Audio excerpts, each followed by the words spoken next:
Moby Dick by Herman Melville. Chapter 23. The Lee Shore. Some chapters back, one Bulkington was spoken of, a tall, new-landed mariner encountered in New Bedford at the inn, when on that shivering winter's night the Pequod thrust her vindictive bows into the cold, malicious waves. Who should I see standing at her helm but Bulkington?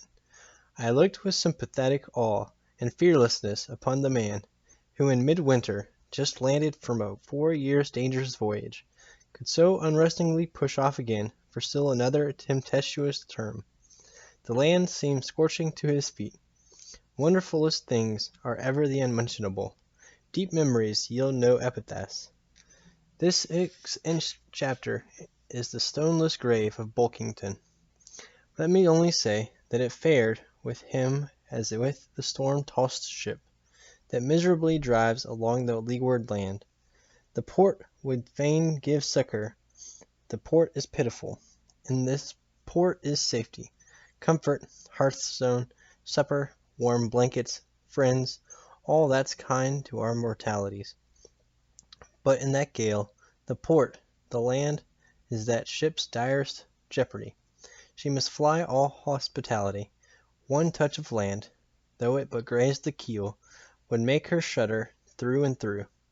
With all her might she crowds all sail offshore, and so doing, fights against the very winds that fain would blow her homeward, seeks all the lashed sea's landlessness again, for refuge's sake, forlornly rushing into peril, her only friend, her bitterest foe.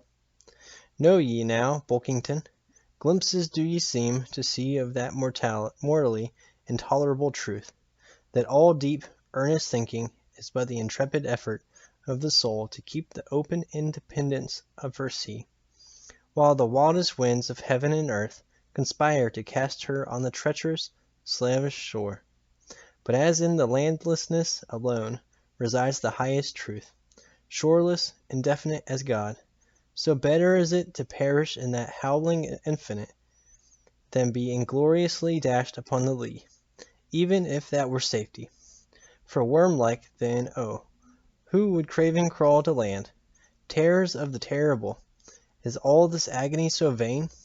Take heart, O Bulkington, bear thee grimly, demigod, up from the spray of thy ocean perishing, straight up, leaps thy apotheosis.